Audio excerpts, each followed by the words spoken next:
Hello everyone, welcome back to our channel. मैं ज्योति शर्मा। इस video में अनीता देसाई के work bye bye blackbird के एमसीक्यूज आपके लिए लेकर आई हूँ। तो चलिए स्टार्ट करते हैं। फर्स्ट क्वेश्चन देख लेते हैं। स्क्रीन पे विजिबल हो रहा है आपको फर्स्ट क्वेश्चन। क्वेश्चन है हमारा, हु इज देव।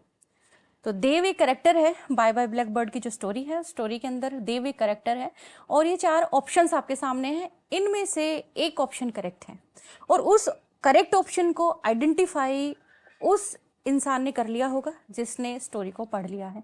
नहीं पढ़ा है तो इसी चैनल पर वीडियो अवेलेबल है, देख लीजिए, सुन लीजिए, समझ लीजिए और उसके बाद में क्वेश्चंस कीजिए और फिर देखना कितना कॉन्फिडेंस आ जाएगा कि ये वर्क हमारा कंप्लीट हो गया है।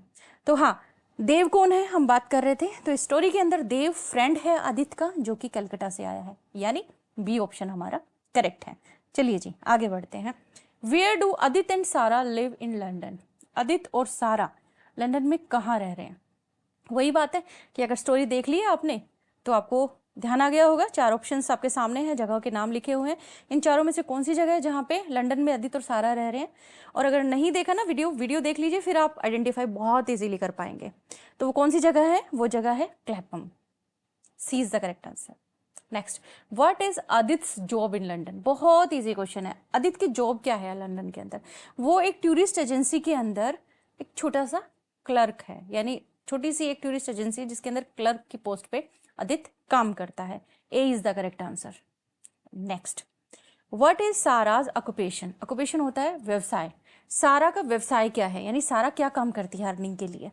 वो एक स्कूल में सेक्रेटरी की पोस्ट पे है। B is the correct answer. Next, what pet do Aditya and Sara keep in their flat. Aditya और सारा जो कि लंदन में रह रहे हैं, उनका अपना फ्लैट है जो रेंट पे उन्होंने ले रखा है और वहां उन्होंने एक पालतू भी पाल रखा है। एक पशु पालतू जो है वो पाला हुआ है। वो कौन सा है, एक पेट है, एक जीव है। वो कौन है, वो एक कैट है, टॉम कैट है, जिसका नाम है Bruce. Next, what food item caused a quarrel between Sara and Aditya early in the novel. झगड़े का रीजन बन जाता है एक फूड आइटम, क्योंकि सारा और आदित्य ने जो पेट पाला हुआ है ना, वो स्पेशली वैसे सारा के ज़्यादा क्लोज है वो पेट। वो सारा और आदित्य का जो पेट है ना, वो उस खाने के आइटम के अंदर मुंह लगा देता है, उसको सूंघ लेता है। तो आदित्य को गुस्सा आ जाता है सारा के ऊपर, क्योंकि सारा लंदन की रहने वाली है, इंग्लिश लेडी है। जैसा मैंने आपको जब स्टोरी पढ़ाई, जब आपको समझाया था कि वो एक इंग्लिश लेडी है ना। और वहाँ पर ये बहुत यूजुअल सी चीज़ है कि वहाँ पेट पाले जाते हैं। पेट को बहुत अच्छा, मतलब अपने बच्चे की तरह पालते हैं वो लोग। और वो एक कहानी के अंदर एक जगह एग्जाम्पल भी देते हैं कि इंडिया में जिस तरह से काव है ना, वैसे मेरे लिए ब्रोस है। तो आदित्य को बुरा लगता है क्योंकि वो क्या करता है, चावल के अंदर मुंह लगा देता है, चावल को सूंघता है। तो ए इसका क्या है, करेक्ट आंसर है। Rice tossed by Bruce the cat. Next, what does Aditya often sing loudly in the bathroom. Aditya क्या गाता रहता है बहुत जोर जोर से बाथरूम में होता है, जब वो क्या गाता है, ओपेरा राइज गाता है। B is the correct answer. Which local pub, कौन सी लोकल पब है जहां पे वो देव को लेके जाते हैं दोनों, आदित्य और सारा। आदित्य सारा दोनों हस्बैंड वाइफ है, आप जानते हैं। आदित्य इज एन इंडियन, सारा जो है वो इंग्लिश है। और दोनों की शादी हो गई है और दोनों एक फ्लैट में रहते हैं जो कि रेंट का फ्लैट है। वहां पे देव आता है उनके पास कलकत्ता से, जिसे फर्दर अपनी पढ़ाई करनी है यहाँ पे रह के, इकोनॉमिक्स।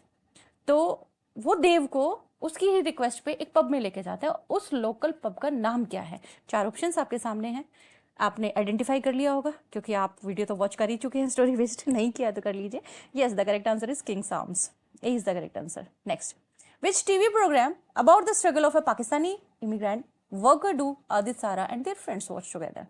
आदित्य और उसकी पत्नी सारा और इनके जो बाकी के 4 दोस्त हैं ना, वो एक टीवी प्रोग्राम देखते हैं। और उस टीवी प्रोग्राम का नाम बताना है, क्योंकि उस टीवी प्रोग्राम के अंदर ना एक पाकिस्तानी है, उस पाकिस्तानी का स्ट्रगल दिखाया गया है। वो कौन सा है, stranger in Bradford. Is the correct answer. Next है, which London landmark does Dev imagine as a Hindu temple. एक लंदन के अंदर एक जगह है जिसको देव इमेजिन कर लेता है हमारे हिंदू टेम्पल की तरह। जैसे देवघर होते हैं जहाँ पर पूजा पाठ होती है, हवन होता है, तो धुआं उठती है ना, उसी तरीके से वहां पर से ना धुआं सी उठती हुई नजर आती है उसको। और उसे देखकर वो इमेजिन करता है कि ये इस तरीके से जैसे भारत के अंदर मंदिर होते हैं। और वहां पर ना अग्निदेव के लिए एक कुछ पवित्र लाइन भी वो गुनगुनाता है, गाता है। तो कौन सी वो जगह है जिसके बारे में वो, जिसको देखकर वो ऐसा इमेजिन करता है। तो क्या है, Battersea power station. B is the correct answer. What hymn does Dev chant at Battersea power station. तो कौन सा, क्योंकि धुआं से निकलती हुई देखता है तो अग्नि, वैदिक हाइम टू अग्नि। यानी कुछ जो धार्मिक गीत होते हैं वो गाता है, वैदिक धार्मिक गीत गाता है अग्नि से रिलेटेड, तो वैदिक hymn to Agni. Which London gallery unsettles Dev with dark war time paintings? कौन सी लंदन गैलरीज हैं जिनकी बात की गई है यहाँ पे, तो वो कौन सी है? वो है टैट गैलरी। कौन सी है? Tate gallery is the correct answer. Next है, which artist works finally bring Dev peace and delight?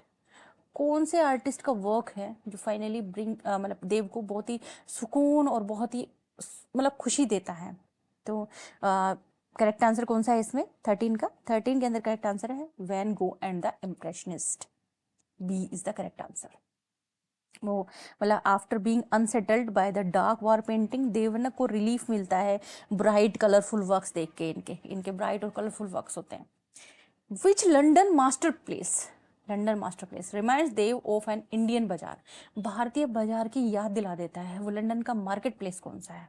कौन सा मार्केट प्लेस है? वो कौन सी है? वो है Petticoat Lane. C is the correct answer. Next, what shocks Dev को? शौक लगता है पेटीकोट लेन जाता है जब वो, क्या शौक लगता है? वो देखता है कि यार इंग्लैंड के अंदर भी भिखारी होते हैं क्या? करेक्ट आंसर क्या है? Beggars in England. What shudder public racial insult does Dev hear on his first day? पहले दिन कौन सी रेशियल इंसल्ट के रूप में कौन सा वर्ड वो सुनता है? तो एक टीनेजर गुजरता है वहां से और वो वॉक बोलता है। बी, उसे सुनकर उसको पहला वर्ड जो वो सुनता है ना रेशियल इंसल्ट के रूप में, वो वॉक होता है। Next, what does Sara carry to work along Laurel Lane every morning? क्या चीज सारा अपने साथ कैरी करती है? वो अपने साथ में ना एक थैला कैरी करती है, मतलब सैचल बोलते हैं जिसको, वो कैरी करती है, अपने साथ लेके जाती है और एकदम जाती है स्पीड से, तुरंत, बहुत फास्ट होती है स्पीड उसकी। नेक्स्ट है, what question from a people embraces Sara at work? लोगों की कौन सी बात शर्मिंदा कर देती है सारा को? कौन सी बात कर देती है? कि वो इंडियन स्टैम्प्स के बारे में बात करती है या फिर उनको कलेक्ट करती है, तो B is the correct answer. How does Sarah usually deflect personal questions about her marriage at work? Usually कौन सा ऐसा पर्सनल क्वेश्चन है जिसके बारे मतलब शादी के बारे में, जो उसके जहाँ वो काम कर रही है वहाँ पे करते हैं, तो ऐसा कौन सा टॉपिक आता है कि वो बेचारी परेशान हो जाती है और फिर वो क्या करती है, कैसे उस टॉपिक से बचने की कोशिश करती है? एक्चुअली जैसे ही उससे उस टॉपिक के बारे में कोई बात करता है ना, तो वो उस सवाल को ही बदल देती है, अपनी बात को ही बदल जाती है। She changes the subject quickly. A is the correct answer. Next है, व्हाट स्मॉल प्लेजर डज सारा एंजॉय इन सुपरमार्केट्स? एक मतलब बहुत छोटी सी खुशी उसको मिलती है सारा को सुपरमार्केट्स के अंदर, क्योंकि वहां पर ना उसको कोई जज नहीं करता, वहां पर कोई नहीं कहता कि वो एक इंग्लिश लेडी है और उसने किससे शादी कर ली? एक इंडियन लड़के से शादी कर ली, क्योंकि जो इसका पति है ना वो क्या है? वो इंडियन है। तो ये चीज है ना, लोग ये उसको कह के चिढ़ाते थे, तो इन चीजों से वो बच जाती है। तो ऐसी कौन सी जगह है और क्या चीज खरीदने में एंजॉय करती है? Buying Patna rice and mango chutney. B is the correct answer. Supermarket में ये चीजें खरीदती है। Next, who is Emma Moffitt? Emma Moffitt कौन है? एमा मॉफिट एक्चुअली सारा सैन है, क्योंकि इसका जो हस्बैंड है ना आदित्य का सरनेम क्या है? सैन है, आदित्य सैन। तो सैन की फ्लैट मतलब क्या रिलेशन है एमा मॉफिट का इनसे? तो ये क्या है? ये सेंस की मकान मालकिन है, यानी एमा मॉफिट जो है ना वो इनकी मकान मालकिन है, लैंड लेडी है। Next, what is Emma Moffitt obsession? Obsession क्या है एमा मॉफिट का? एक्चुअली एमा मॉफिट का एक फियोन्सी था जो इंडिया के अंदर सोल्जर के रूप में काम करता था और उसकी डेथ हो गई थी, और इसको ना इंडियन कल्चर और हिस्ट्री का ऑब्सेशन है। C is the correct answer. Next, what name does Emma give to her cultural gatherings? एक कल्चरल गैदरिंग्स का क्या नाम रखती है वो? तो क्या नाम रखती है? लिटिल इंडिया क्लब, जिसके अंदर वो देव को एज अ सेक्रेटरी जॉब देने के लिए ऑफर करती है। लिटिल इंडिया क्लब है वो। What kind of person is Miss Pim at Sara school? Miss Pim किस टाइप की है? मिस पिम है ना एक मतलब बहुत ही फ्रेजल टाइप की टीचर है, जो हमेशा माइग्रेन के लिए और चाय के लिए शिकायतें करती रहती कि चाय बना लो, मेरे को सर दर्द हो रहा है। तो बी इसका करेक्ट आंसर है, frazzled teacher who complains about tea and migraines. What small private object of India fascinates Sarah and marks her secret interest? सारा को एक छोटी सी चीज है इंडियन जिसके अंदर बहुत ज्यादा इंटरेस्ट है। वो क्या चीज है? क्या करती है वो? एक्चुअली वो ना इंडियन स्टैम्प्स को इकट्ठा करती है। उन्हें देखती है, वहाँ के कल्चर को जानने की कोशिश करती है, क्योंकि पति उसका इंडियन है तो कहीं ना कहीं उसकी रुचि तो है। Who encourages Sara to accept the adventure saying she has an Indian soul. कौन एनकरेज करता है इस चीज के लिए? उनको, उसको एनकरेज करने वाले कौन है? Sikh matriarch downstairs. Which London street does Dev find unnaturally quite?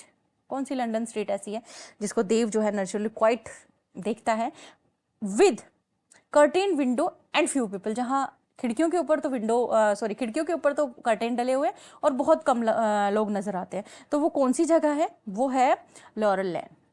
A is the correct answer. Next, what does Dev say English pets especially cats seem like? Dev क्या कहता है इंग्लिश पैट कैसे हैं? कहते हैं कि ये तो ऐसे है जैसे राजा महाराजा हो यहाँ के, मतलब बहुत ज्यादा सर पे चढ़ा के रखते हैं ना, तो कहते हैं ऐसे हैं जैसे स्मॉल किंग्स एंड क्वींस वहाँ के लोगों के लिए। Which major London square delights Dev with fountains, pigeons and postcard? London square कौन सा है मेजर लंडन स्क्वायर जो बहुत खुशी देता है देव को, क्योंकि वहाँ फाउंटेन्स हैं, पीजन्स हैं, पोस्ट कार्ड्स उसको देखने को मिलते हैं। तो वो कौन सी जगह है? वो एक्चुअली है Trafalgar Square. A is the correct answer, Trafalgar Square. At Portobello Road, what insult angers Dev when a seller assumes he can't afford an item? एक जगह पे वो कुछ सामान देखते हैं तो वो जो विक्रेता है ना, बेचने वाला जो है, वो सोचता है कि ये लोग खरीद नहीं पाएंगे, इनके पास इतना पैसा नहीं है, तो ये चीज सोचकर उसको इंसल्ट होती है। तो क्या चीज, क्या होता है ऐसा एक्चुअली, वो क्या ऐसा करता है जिसकी वजह से देव को इंसल्ट फील होती है? वो प्राइस बताना के लिए मना कर देता है actually. They refuse to name a price. B is the correct answer. ये लोग पूछते हैं एक्चुअली इस रोड पे ना, देव एडमायर्स एन एंटिक, एक आइकन होता है, but is insulted when he, जो सेलर है ना, रिफ्यूज कर देता है प्राइस बताने के लिए, क्योंकि वो एज्यूम करता है कि he can not afford it. ये कैजुअल एक्ट जो है ना, ये डिस्क्रिमिनेशन दिखाता है, डिस्क्रिमिनेशन दिखाता है, क्योंकि क्या है, ये आउटसाइडर है। तो आदित्य जो है वो इन चीजों को अच्छे से जानता समझता है। आदित्य इतना रिएक्ट नहीं करता, पर ये करता है क्योंकि अभी नया नया आया है उधर। Who is Mrs Miller? एक मिसेस मिलर भी है जिनके यहाँ पे ना ये पहले किराए पे रहा है आदित्य। तो who is Mrs Miller for Aditya and why does he visit her? कौन है आदित्य के लिए मिसेस मिलर और क्यों चाहता है उसके वहां पे? क्योंकि वो क्या है, आदित्य की ओल्ड लैंड लेडी है, हैरो के अंदर थी, वेयर ही वंस लिव्ड, जहाँ पे वो पहले रहा करता था। What memory of student days, उसके स्टूडेंट डेज की कौन सी मेमोरी है does Aditya recall eight Mrs millers house, जो वो मिसेस मिलर के घर पर याद करता है? क्योंकि आदित्य भी यहाँ पे एज ए स्टूडेंट आया था, फिर बाद में वो शादी वादी कर लेता है, जो सारा उसकी वाइफ बनती है। तो वो किस चीज को याद करता है? जब वो स्टूडेंट था ना, मिलर के यहाँ पे रहता था, तो एक पेंटिंग थी विंड मिल्स की जिसको वो हमेशा घूरता रहता था। B is the correct answer. Which poets ode to Sarah and Adit read at Harrow Hill Churchyard? Which poet, कौन सा पोइट है जिसके बारे में यहाँ पे बात हो रही है क्वेश्चन नंबर 33 में? वो कौन है? बायरन। बायरन के बारे में बात हो रही है actually. At Harrow Hill churchyard Adit and Sarah read an ode by Byron. Byron की लिखी हुई ओड जो है ना, वो सुनते हैं। Where does Dev feel the most like he is in the books the theoretical London he had read about? The correct answer is at the King's Arms and in galleries, theaters around Leicester Square and the National Gallery. B is the correct answer.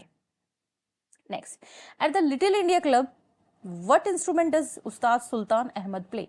यहाँ पे जो उस्ताद सुल्तान अहमद जो होता है ना, वहाँ पे कौन सा इंस्ट्रूमेंट इसमें से बजाता है? वो क्या बजाता है? तबला, फ्लूट, सितार या सरोद? तो किस चीज के बारे में बात होती है? क्या बजाने की होती है? Sitar. Who is the late arriving spiritual guest? जो लेट आते हैं, जिसके बारे में वेट कर रहे होते हैं, जिनके बारे में जिक्र होता है, र्यूमर हो रहा होता है, तो वो एक स्वामी होते हैं जिसको बुलाया होता है एमा ने। तो उनका नाम क्या था? स्वामी विनोदानंद। तो इस Swami is the correct answer. Vinodanand उनका पूरा नाम है, Vinodanand. B is the correct answer. What upsets Emma most during the Little India Club meeting when the sitarist begins a long performance? वो सोचते कि थोड़ी देर के लिए सितार बजाएगा, लेकिन वो जो आर्टिस्ट होता है ना, वो बहुत लंबा खींच देता है। तो क्या चीज अपसेट कर देती है उसके अंदर उसको? वो क्या चीज होती है? वो होती है कि ही रिफ्यूजेस टू शॉर्टन। वो कहता है कि भाई मैं इस राग को ना छोटा नहीं कर सकता। वो कहती है थोड़ा जल्दी निपटा लो अपना इस राग को। तो कहता है नहीं, ऐसा मेरे से नहीं हो पाएगा। How does the Swami jokingly excuse lateness and the casual timing of event? Swami late हो जाते हैं तो वो मजाक करते हुए कैसे एक्सक्यूज देते हैं? वो कहते हैं भाई इंडियन स्टैंडर्ड टाइम के अकॉर्डिंग आया हूँ मैं। तो he blames Indian standard times. Next, what job does Emma offer Dev at the Little India club? कौन सी जॉब एमा ऑफर करती है देव को? मैंने पहले भी डिस्कस किया आपके साथ में। वो कहती है कि तुम सेक्रेटरी की जॉब कर लो मेरे यहाँ पे। B is the correct answer. कितना पैसा देने के लिए प्रॉमिस करती है? वो देव को कहती है कि तुम पार्ट टाइम सेक्रेटरी की जॉब कर लो यहाँ पे, मैं तुम्हें $5 एक वीक का दूंगी। B is the correct answer. Which grim sounding job advertisement appals Dev during his job hunt? क्या होता है वो? Actually cemetery public relation officer की जॉब होती है। B is the correct answer. Why does Dev refuse Mr Krishnamurthy's export import sardine plan? एक तरह की मछली होती है ये। तो मिस्टर कृष्णामूर्ति एक ऑफर देते हैं देव को, तो देव क्यों रिफ्यूज कर देता है? क्योंकि उसके अंदर क्या होगा, इंडिया लौटना पड़ेगा, it required returning to India, इसलिए वो रिफ्यूज कर देता है। Where does Dev go to wait for interviews and see other Indian in London community? कहाँ जाता है वो जहाँ पे वो और भी इंडियंस को देखता है लंडन कम्युनिटी में? तो वो क्या, कौन सी जगह है? India T centre is the correct answer. Which downstairs neighbor helps the Indian tenants with motherly care when Dev is sick? देव बीमार हो जाता है तब कौन मदद करते हैं? जो सिख रहते हैं ना नीचे की साइड, वो जिनके यहाँ से हमेशा आवाज आती रहती है, बहुत सारे लोग हैं, वो छोटे से अपार्टमेंट के अंदर बहुत सारे लोग रह रहे हैं। वो कौन सी रेमेडी ये लोग देते हैं जब देव को बुखार जुकाम हो जाता है? तब कौन सी रेमेडी होती है? अदरक का रस नींबू के साथ मिला के गर्म पानी में, वो बताते हैं वो। C is the correct answer. Where do Sarah, Aditya, Dev, Jasbir, Mala drive to for the weekend visit? जो वीकेंड होता है, हफ्ते, जो सप्ताह होता है, सप्ताह का जो अंत होता है, जब छुट्टी मिलती है, उस समय पे ये सारे लोग कहाँ पे जाते हैं? ये कंट्री साइड जाते हैं, हैम्पशायर कंट्री साइड, जहाँ पे सारा का मायका है।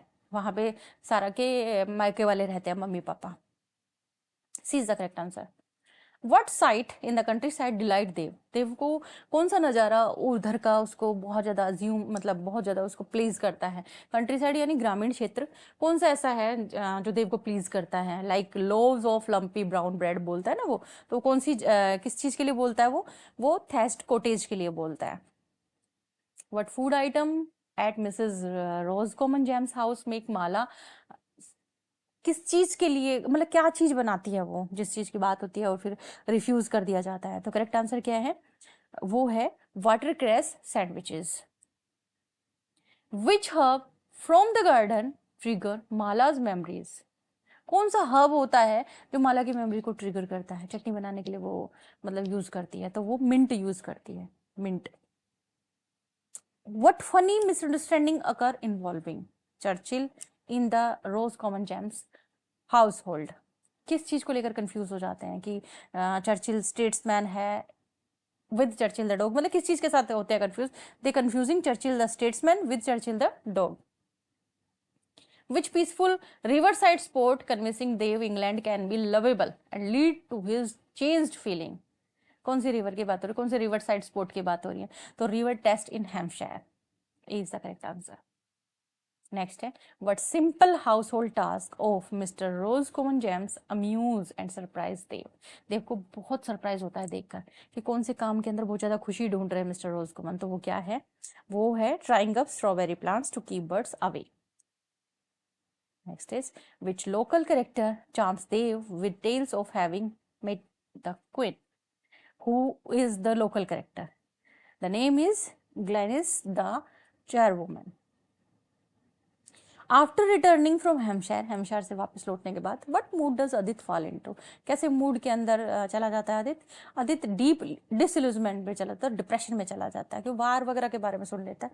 What animal sound haunts Adit at night in the mood? कौन से एनिमल को रात को, कौन से एनिमल की आवाज से हंट होगा? Yes, an owl. What gravity does Adit note on the tube that shocks him and underlines races winning land? क्या चीज होती है? That Niger go home, Niger के लिए बोलता है Niger go home. What global event shakes Adit and act as the decisive catalyst for his plan to return to India? किस चीज के बारे में है ये? एक्चुअली इंडिया पाकिस्तान की वार के बारे में वो सुनते हैं ना, तो तब वो कंफ्यूजन, जो 1965 की बात हो रही है, 1965 India and Pakistan war. What painful memory of 1947 returns to Adit when the war news hits? कौन सी? पार्टीशन हुआ था ना, पार्टीशन के टाइम पे जो दंगे हुए थे, एक्चुअली वो उसे परेशान कर जाते हैं। Partition right in Calcutta 1947. How does Adit respond publicly to his anger about the war and the BBC reporting? Aditya कैसे रिस्पॉन्ड करता है पब्लिकली? वो क्राउड के अंदर, he joins crowd at India House and shout against the perceived bias, shout करता, चिल्लाता है जोर जोर से. What personal decision does Adit make after his nostalgia is revived and war state patriotism? तो क्या पर्सनल डिसीजन वो लेता है? कौन सा पर्सनल डिसीजन होता है इसमें से? एक्चुअली वो रिटर्न होना चाहता है India and live a real life. कहता है मैं वहाँ पर जाकर अपनी वास्तव जिंदगी जीऊंगा.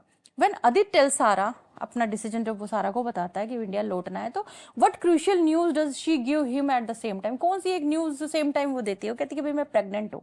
वो कहती है कि मैं प्रेग्नेंट हूँ. She is pregnant. What promotion offer does Sara receive at school that complicates her decision? कौन प्रमोशन भी तो मिलता है ना सारा को. कौन सा प्रमोशन मिलता है? क्या बना देंगे उसको? वहाँ वो लोग कहते हैं कि हम आपको कैंसिंगटन जो स्कूल है, कैंसिंगटन स्कूल के अंदर आपको हेड बना देंगे. तो 20 का correct answer, head of office staff at Kensington school. When Sara announces his pregnancy at school, how do her colleagues react? उसके कलीग कैसे रिएक्ट करते हैं? वो कहते हैं कि अब क्या होगा, एक क्यूट इंडियन बेबी आएगा. यानी they chatter excitedly about cute Indian babies. Which item does Sarah pack or worry about while preparing to leave for India? जब भारत के लिए वापसी में पैकिंग करती है तो किन चीज़ों का वो करती है? तो वो वूलन और जो किचन गैजेट्स होते हैं ना, उनकी पैकिंग करना स्टार्ट करती है. What practical traditional advice does the Sikh matriarch give Sarah about fitting in as an Indian wife? कि आप एक इंडियन वाइफ के रूप में फिट हो सकती हो, तो कौन से ट्रेडिशनल एडवाइस जो है वो देते हैं कि ये चीज़ मानना तो तुम एक अच्छी वाइफ बन के रह सकती हो वहाँ पे? तो कहते हैं कि तुम बिल्कुल साइलेंट रहना, अपने इन लॉज की बात मानना, जो भी रीति रिवाज है उनको फॉलो करना. तो B is the correct answer, कि silent wife before her in laws and follow customary difference. What snack does Sikh matriarch recommend for the baby's health? कि होने वाले बच्चे के लिए क्या चीज़ वो बताते हैं कि अच्छी होती है? तो कहते हैं कि आलमंड्स बहुत अच्छे होते हैं. वो लोग सिख लोग उसको बताते हैं सारा को. Where do Adit and Sara celebrate his birthday before leaving? कहाँ पर सारा और आदित अपना बर्थडे सेलिब्रेट करते हैं जाने से पहले? वो सेलिब्रेट करते हैं अडल इंग्लिश इन में. B is the correct answer, Addle English Inn. What promise does Adit make to Sara at that birthday meal? क्या प्रॉमिस करते हैं? आदित्य कहता है सारा से तुम चलो यार मेरे साथ में. सारा थोड़ी टेंशन में होती है कि अगर हम वहाँ पे नहीं सेट बैठे, हमारे बच्चे को अच्छा माहौल नहीं मिला, मतलब इस तरीके की बात होती है हस्बैंड वाइफ में. तो आदित्य क्या कहता है, क्या होगा ज़्यादा से ज़्यादा, अगर वहाँ पर चीज़ें सही नहीं हुई, वहाँ तुम सेटिस्फाई नहीं रही, वहाँ हमारी जो हमने सोचा है वो चीज़ें नहीं हुई, तो भाई रिटर्न आ जाएंगे. और तो क्या होगा? इज द करेक्ट आंसर, कि they will return to England if India fails them. Which film makers film? कौन से फिल्म मेकर की फिल्म देखते हैं आदित्य और सारा जब वो अपना फ्लैट खाली कर रहे होते हैं, पैकिंग वैकिंग कर रहे होते हैं, उन्हें जाना होता है? तो वो फिल्म मेकर कौन है? Satyajit Ray. What do Sarah fear their child may lose by moving to England? Sarah को क्या डर है कि मेरा बच्चा क्या खो देगा अगर मैं इंडिया चली जाऊंगी? तो वो कहती है कि वो यहाँ के समर को खो देगा, जो इंग्लिश समर्स हैं उनको कभी भी इंजॉय नहीं कर पाएगा. Familiar small comforts and lauryl lane childhood experiences, जो मैंने एक्सपीरियंस किया ना मेरे बचपन में, उन सारी चीज़ों को मेरा बच्चा नहीं कर पाएगा. कौन मदद करता है सारा का पैकिंग करने में और शो करता है and B about her going to India? कि वैसे तो उसको ईर्ष्या हो रही होती है कि तुम इंडिया जा रही हो, और पैकिंग में मदद भी करती हैं. तो वो होती हैं इसकी मकान मालिक. कौन? सारा के मकान मालिक. B is the correct answer, क्योंकि इसको इंडिया जाना था लेकिन ये नहीं जा पाई. इंडिया के लिए इसको बहुत क्रेज था. Which London station do Aditya and Sarah leave from? तो कौन सा लंदन का स्टेशन है? बहुत बार जिक्र हुआ है कहानी के अंदर, मैं फिर से कह रही हूँ, वीडियो वॉच कर लो, अवेलेबल है आपके इसी चैनल के ऊपर. आप लोगों के लिए इतनी मेहनत की जाती है तो उसे वॉच किया करो, अच्छे से शेयर किया करो, तभी ये मेहनत सफल होगी. तो लंदन स्टेशन जिसका जिक्र हुआ है वो है Waterloo. How is Waterloo station described at the start of their departure? कैसे डिस्क्राइब किया गया है? Like a black and white film की तरह. हाउ डज सारा describe her condition at Waterloo station? सारा की कंडीशन को कैसे डिस्क्राइब किया गया है? वो कैसे लग रही है? जैसे कि एलिस जो है वंडरलैंड के अंदर, है ना. B is the correct answer, like Alice in Wonderland fading into a nightmare. What does Aditya carry that he imagines as a symbolic scroll? क्या कैरी करता है? वो कैरी करता है अपना umbrella, his umbrella. What does Adit imagine himself to be as he leaves England? Aditya कैसा imagine करता है? वो प्राउड एम्बेसडर फील करता है। B is the correct answer, a proud ambassador to India. Which of the Sans friends chant baby names at the station as a playful blessings? इनमें से आपको नाम बताना है कि कौन है वो, कौन दोस्त है वो जो बच्चे का नाम जो है, जैसे पता चलता है वो प्रेगनेंसी वगैरह का, तो कौन कौन मतलब कौन कौन से दोस्त हैं जो वो हिंदू नेम जो है वो बोलते हैं। वैसे बहुत सारे हिंदू नेम बोलते हैं, लेकिन अभी यहाँ पे तो हमें क्या बताना है, यहाँ तो हमें उन दोस्तों का नाम बताना है जो बोलते हैं। तो दोस्त कौन कौन से? जसबीर है, माला है, समर है और बेला है। ये 4 लोग हैं। B.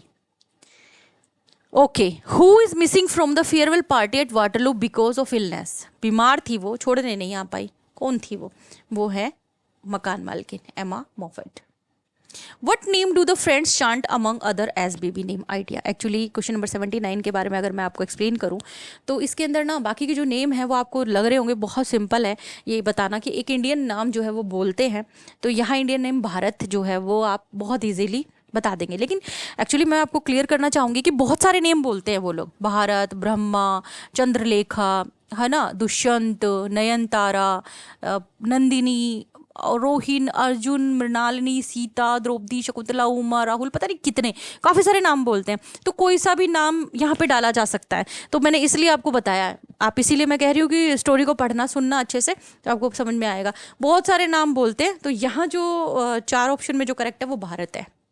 Next, what does Adit see Bela's bright head as while living? कैसा लग रहा था? An oil lamp. Next, what does Sarah see BelAZ head as? सारा देखती है तो क्या लगता है? As a marigold. Who silently watches Adit and Sarah's departure feeling conflicted about his own plans? कौन बहुत ही चुपचाप देख रहा था आदित्य और सारा को जाते हुए? तो वो कौन है? देव। What realization does Dev have after his Hampshire visit that changes his view of England? What realization? Which type of realization? Yes, that England is small, gentle, and lovable.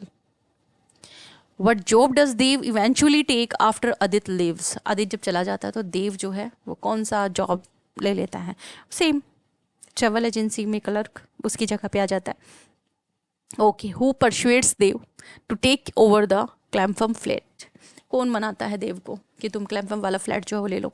तो वो कौन है? सारा। Where does Dev move after leaving the Saints flat to pursue independence? A. Noisy Battersea Hostel. Where does Dev later get a job before taking the travel agency role? Where? Dev job कहाँ लेता है वो लेता है एक book shop में, Follies book shop.